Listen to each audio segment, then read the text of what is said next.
Alright, I'm working on a 2014 Ford Focus. This car had a P0420. She took it to the dealer. It actually came in to me about 2 weeks ago. It wasn't starting. She had it towed over to me. And it ended up being the transmission control module. It was not communicating with the PCM. And anyway, Ford has a recall on these. So if you have a Focus that's having starting problems sometimes or whatever, the car thinks it's in drive or reverse or whatever, it's actually in park. It's because the TCM is bad. Anyway, that's how it came to me originally. When I had it, I noticed it had a P0420 in it, and that was the only other code it had besides the transmission codes. So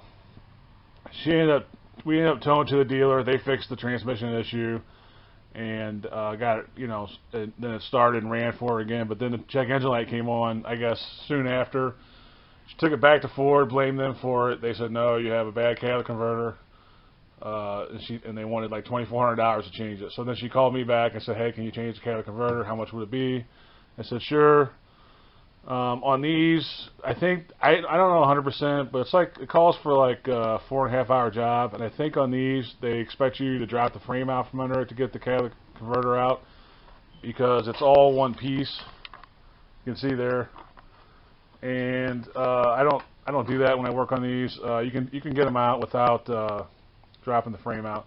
So that's all I'm going to do. I'm not really going to show you how to take this out, because I just want to make a quick tip video here on this and show you how to get these converters out without dropping the frame, and doing it pretty quickly. You could do it in a couple hours probably. And they do sell this. The one I have here is a Dorman, I believe. I've had Walkers in the past. I didn't like how they lined back up. Yeah, this is a Dorman.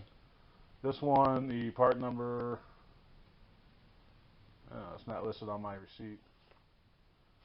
Anyway,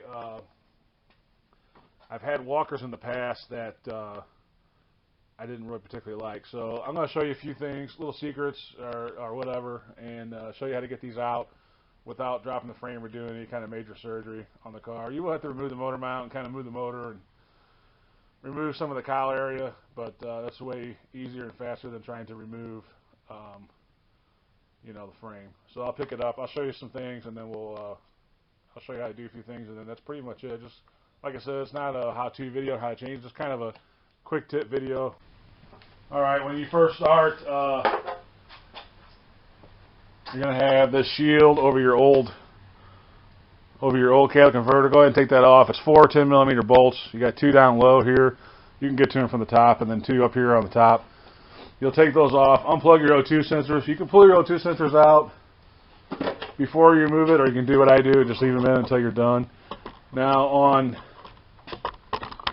this hole here, there's not great access to it. You either need to use like a mid socket, or I used a regular shallow 15mm, and then I just put my extension on it just barely, and was able to get it loose. Hopefully on a car, a newer car like this, will come loose pretty easy. Mine did. Those are a little bit, that's probably the only tricky nut on the top here. All the rest of them have pretty good access. It's just on this particular one, the pipe is right in the way to get anything good in there, like a deep well or whatever. Now, I did notice here on the Dorman, they have the pipe, they have this pipe going out, and then the bolt is more open. So actually on the Dorman, I think with the redesign here, it'll be easier to put that nut back on, because it looks like you'll be able to get a socket in there. You'll notice here I have this cowling on the floor, and I'll show you why I did that in a second here. Alright, underneath the car, of course, you're going to remove the big belly pan with the Torx. Just go around and remove all those nuts. And the only other thing I removed underneath was this little brace right here that goes right where the exhaust meets the catalytic converter. So I went ahead and took that off, and that's pretty much that's all I removed underneath that I can think of. I'm pretty sure that's all it was. So just that brace and that cover right there. Alright, under the hood, you're going to notice there's a lot of room here now. It's because I moved this cowl area off. You have the plastic piece that goes, well, first you got to remove your wiper blades. Make sure you mark where they're at so that you can orient them back to where they were at, so you don't want to get those out of time. you'll pull off your wiper blades, 2 15mm nuts, and what you're going to do is, sorry about that, you're going to pull this arm up, and you're going to grab the arm right here and just rock it back up and down, and that'll release it from the stud. There's no reason to get a special tool or anything like that. They do come out if you pull it up. Alright, the reason you're taking your wipers off is because they go right here through this hole, and you can't get this panel off without getting the wipers off.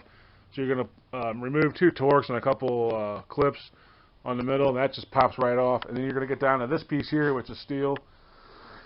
And it's got 2 10mm bolts, and then that pops right off. And then you're going to have access, you're going to open up all this area right here and have access to pull that up. Instead of pulling it down and out, which is what probably Ford says you should do, we're going to pull it up through here. And the only thing you're going to watch for is you don't want, your windshield's going to be exposed right there. So you got to be real careful not to nick or hit your windshield when you're pulling it out, especially if you're underneath and moving it around. So anyway, you're going to get this open, and then you're going to remove your tank here, just kind of move it off to the side, and you're going to move this motor mount, 2 15s and 2 18mm, and what that's going to do is allow you to pull this motor forward just enough to pull the whole unit out through the top. And like I said, the main thing is just make sure you don't hit the windshield or damage that. And that's pretty much it.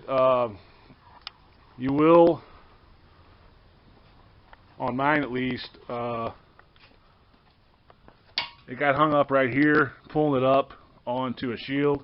So you may have to go under there and kind of move that off and then pull it up. But other than that, it will slide right out, and it'll save you a whole bunch of time. And anyway, here's the new one. And this comes is all one unit. It should have all the factory hangers on it. Comes with a new gasket. It's got all the points here to put your shield back on. Oh, you will have underneath, beside your 2 bolts right here for the exhaust, you will have 2 10mm bolts, 13mm nuts that bolt right there. That goes to a bracket on the engine, and then the 5 nuts on the top, and then it should come right out. So that's it. That's just a quick tip on a Ford Focus. Obviously, it's not a how-to video per se. You're going to transfer your O2 sensors. Make sure you put the right ones in the right ports and plug them in, and then you should be good. So anyway, if you have any questions about it or whatever, comments, want to go off on me, comment me, whatever. Leave it down below, or you can contact me through email if you have a serious question about it. Otherwise, thanks for watching. We'll see you down the road, and as always, God bless.